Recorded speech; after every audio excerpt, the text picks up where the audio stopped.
السلام علیکم عزیز طلباء و طالبات، آج کے نئے ویڈیو لیکچر کے اندر میں آپ کو خوش آمدید کہتا ہوں اردو جماعت نحم کا جو نیو سلیبس ہے۔ بسم اللہ الرحمن الرحیم۔ آئیے آج کی ویڈیو لیکچر کی طرف چلتے ہیں۔ جیسا کہ آپ کو معلوم ہے کہ ہم غزل پڑھ رہے ہیں نحم جماعت کی، خواجہ حیدر علی آتش کی، جس کا پہلا مصرع ہے کہ سن تو صحیح جہاں میں تیرا ہے فسانہ کیا۔ تو اس کے ہم نے اس سے پہلے مشکل الفاظ کے معنی کو سمجھا۔ لاسٹ ویڈیو کے اندر ہم نے اس کے شعر نمبر 1، 2 اور 3 کو کیا۔ آج کی ویڈیو کے اندر ہم شعر نمبر 4، 5 اور 6 کو پڑھیں گے۔ آئیے اس کو شروع کرتے ہیں۔ کوئی بھی شعر جو آپ کو غزل کے حوالے سے پیپر میں آئے، آپ نے شعر لکھنے کے بعد صنف ادب کے اندر غزل لکھ دینا ہے، اور اصل بات ہوتی ہے یہاں پر شاعر کا نام، تو یہاں پر خواجہ حیدر علی آتش، یوں آپ اس کے اوپر تخلص کا نشان لگا دیں گے۔ لفظی مفہوم کیا ہے؟ ذرا مشکل الفاظ کو ہم نے جو ویڈیو میں دیکھا ہوا، لیکن پھر ایک دفعہ دوبارہ دیکھ لیں۔ سب سے پہلا لفظ ہے طبل۔ تو طبل کا مطلب ہوتا ہے جنگی ڈھول۔ طبل و علم، علم کا مطلب ہے جھنڈا۔ ہی پاس اپنے نہ ملک و مال، نہ ملک و مال، ہم سے خلاف ہو کے کرے گا زمانہ کیا۔ وہ کہتے ہیں کہ ہمارے پاس صرف ہمت اور جھنڈا ہے، ہمارے پاس صرف ہمت اور جھنڈا ہے، اور ہمارے پاس کوئی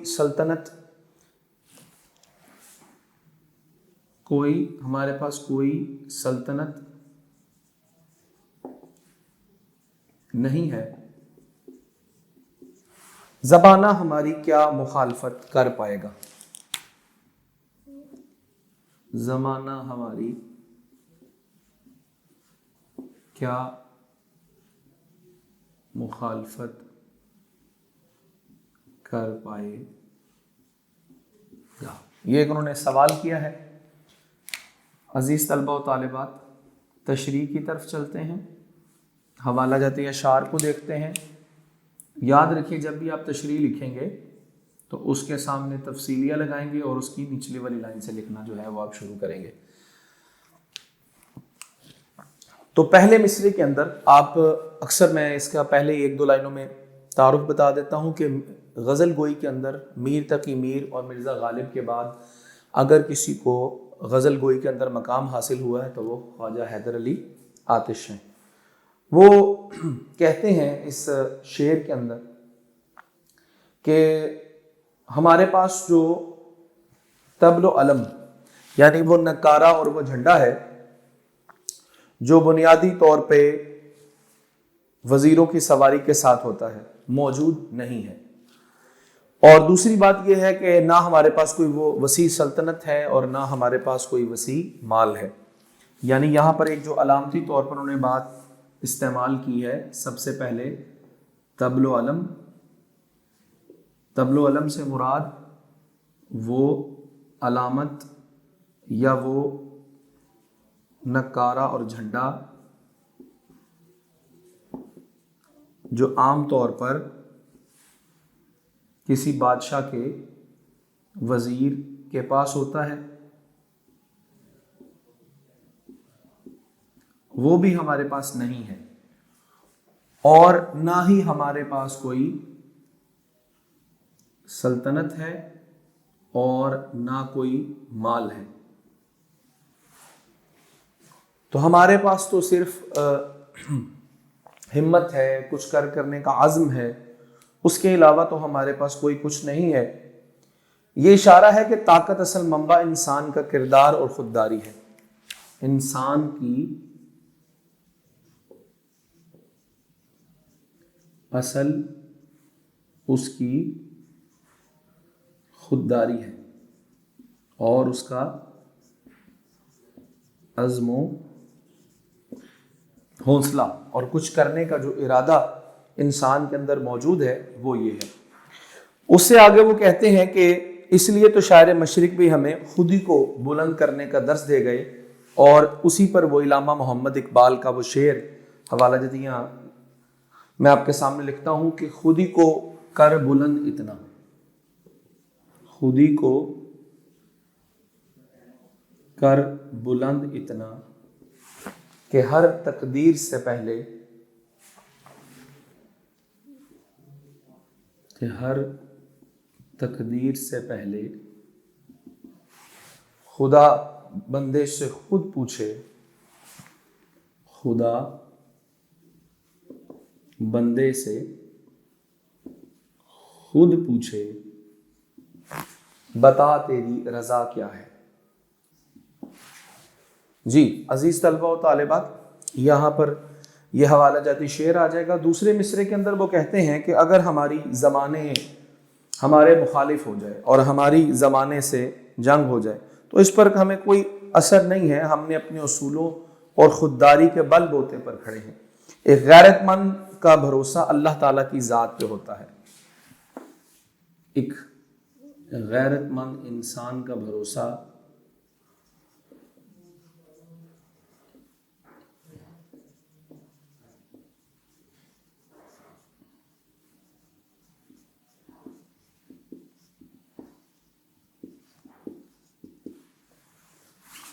اللہ تعالیٰ کی ذات پر ہوتا ہے۔ اور اس پہ وہ حوالہ جاتی ایک شعر کہتے ہیں کہ ہم کو مٹا سکے یہ زمانے میں دم نہیں، ہم سے ہے زمانہ خود ہے زمانے سے ہم نہیں۔ شاعر اصل میں اس میں پیغام دیتے ہیں کہ انسان کو اپنی جرت، غیرت اور خودی کے بنیادی کے اصولوں پر بھروسہ رکھنا چاہیے اور اللہ کی ذات پر بھروسہ رکھنا چاہیے۔ دنیاوی مال و دولت کسی انسان کی خودداری کو متاثر نہیں کر سکتے ہیں۔ وہ اس بات پر جو تھے کہ حقیقی طاقت انسان کے کردار میں اور اس کی غیرت کے اندر پوشیدہ ہے، نہ کہ دنیاوی اور ظاہری اسباب کے اندر۔ عزیز طلبہ و طالبات، ہم نے اس کو اہم نکات کی صورت پہ مکمل کیا۔ اگلے شعر کی طرف آتے ہیں۔ بےتاب ہے کمال ہمارا دل ہزیں، یعنی دل ہزیں کو میں آپ کو سمجھانے کے لیے بس یہاں لکھ رہا ہوں، اس کو کہتے ہیں غمگین دل، مہماں سرائے جسم کا ہوگا روانہ کیا۔ لفظی مفہوم کے اندر ذرا پہلے سمجھ لیجئے، وہ کہتے ہیں کہ ہمارا دل بے چین ہے اور جسم ایک عارضی جگہ ہے۔ ہمارا دل بے چین ہے اور جسم ایک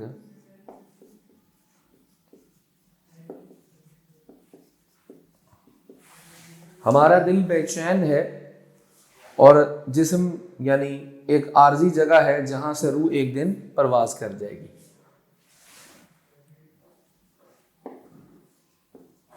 جہاں سے روح ایک دن پرواز کر جائے گی۔ سب سے پہلے تو وہ پہلے مصرے کے اندر کہتے ہیں کہ دل جو انسانی جذبات اور احساسات کا مرکز ہے، انسان کا جو دل ہے، انسانی دل، وہ دل جذبات کا اور احساسات کا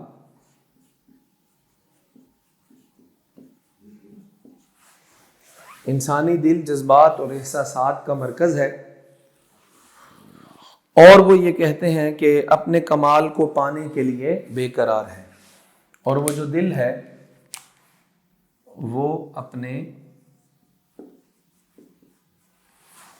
قرار کو پانے کے لیے، اپنے مقصد کو پانے کے لیے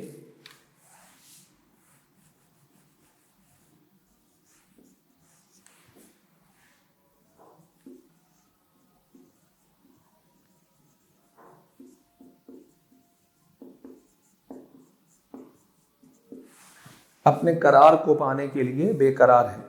دل ہزیں کا مطلب ہے کہ دل غمگین اور پریشان ہے، کیونکہ وہ اس عارضی زندگی کے قید خانے سے نکل کر حقیقی سکون اور کمال کو چاہتا ہے۔ عارضی پناہ گاہ یعنی جسم کو چھوڑ کر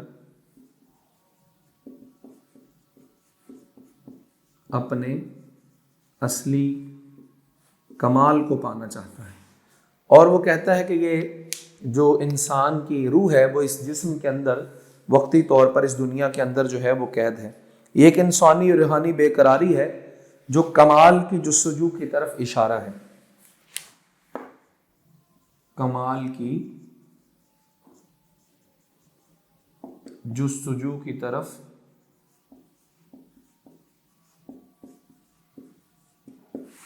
کمال کے جستجو کی طرف اشارہ ہے۔ دوسرے محفل وہ کہتے ہیں کہ شاعر اپنے جسم کو مہمان سرائے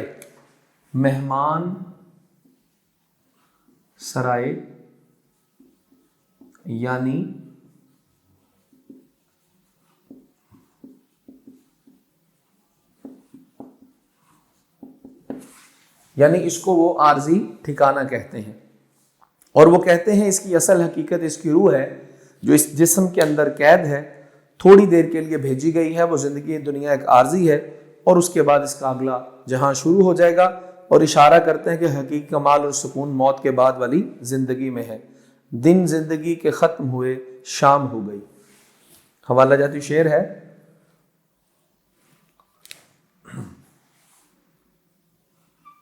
دن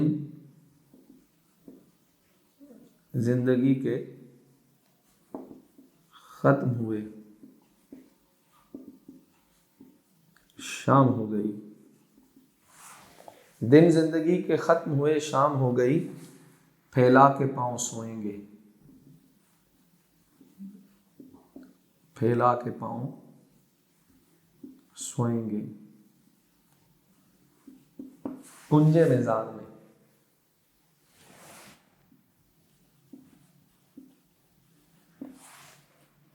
یہ بڑا مشہور زمانہ شعر ہے۔ آخری مغل بادشاہ بہادر شاہ ظفر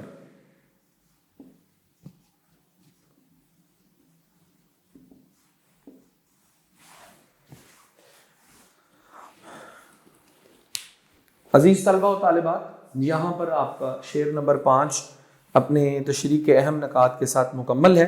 ہم آخری شعر کی طرف چلتے ہیں۔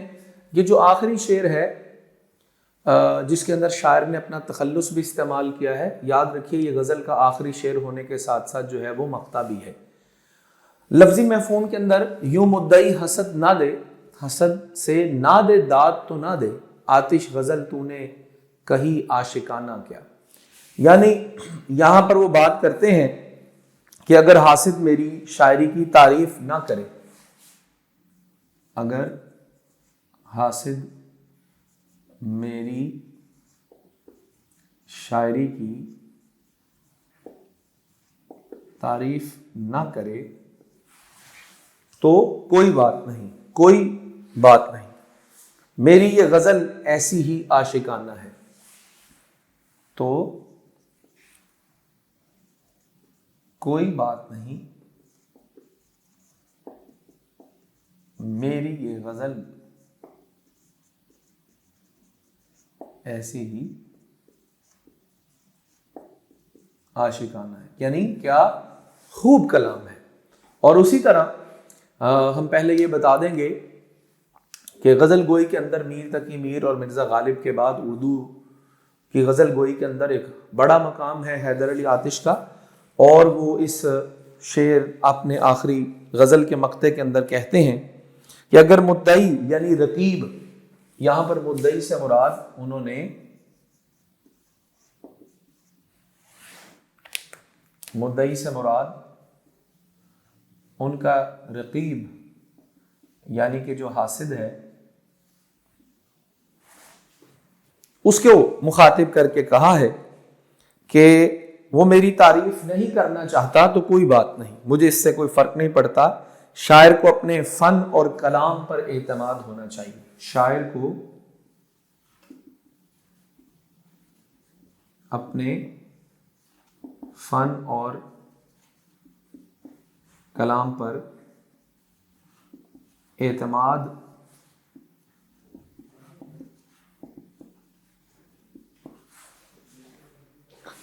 ہونا چاہیے، اور وہ اس سے آگے کہتے ہیں کہ وہ حسد کرنے والے ناقدین کی رائے کی پرواہ نہیں کرتے. ناقد، نقد کرنے والا، تنقید کرنے والا، ان کو ناقدین کی باتوں کی کوئی پرواہ نہیں.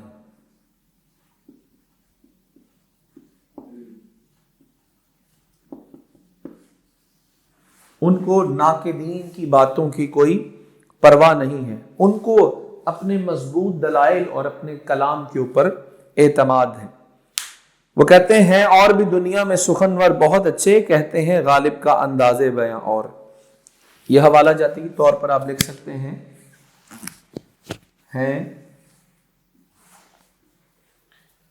اور بھی دنیا میں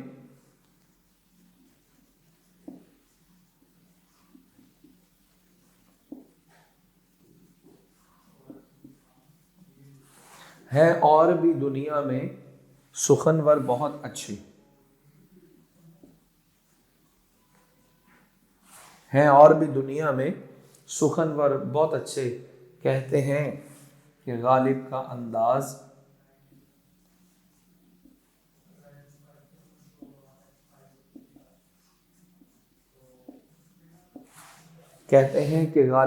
انداز انداز بیاں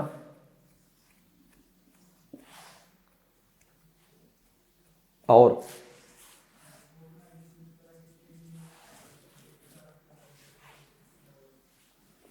دوسرے مصرعے میں کہتے ہیں کہ شاعر اپنی طرز بیان کی ترفیع پر روشنی ڈالتے ہیں. وہ کہتے ہیں کہ ان کی غزل اپنی نوعیت میں جدا گانا ہے. ان کی غزل گوئی، ان کا کلام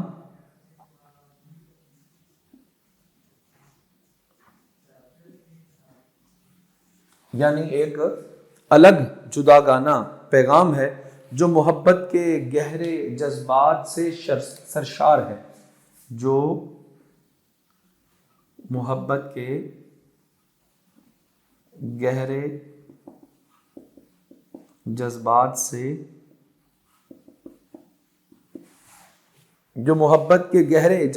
سے سرشار ہے. اور وہ کہتے ہیں کہ پیغام دینا چاہتے ہیں کہ ہر ایک کی تخلیق کو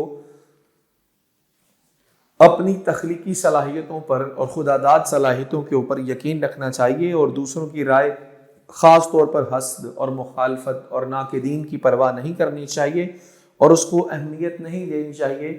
ان کے نزدیک سچا فن اپنے آپ میں خود منوا لیتا ہے اور اس کی تعریف یا تنقید سے اس کی قدر میں کوئی فرق نہیں آتا. کسی کے کہنے یا نہ کہنے سے کیا فرق پڑے، فنکار کا فن دنیا میں جاویدہ رہتا ہے. عزیز طلبہ و طالبات، یہاں پر ہم نے کچھ حوالہ جات اور اہم نکات کے ذریعے اس غزل حیدر علی آتش کو مکمل کیا. اس کی اگلی ویڈیو کے اندر ہم انشاءاللہ اس کی مشق کو حل کریں گے. نئے ویڈیو لیکچر کی سیریز کے اندر جڑے رہیے. اپنا بہت سارا خیال رکھیے. السلام علیکم ورحمۃ اللہ وبرکاتہ.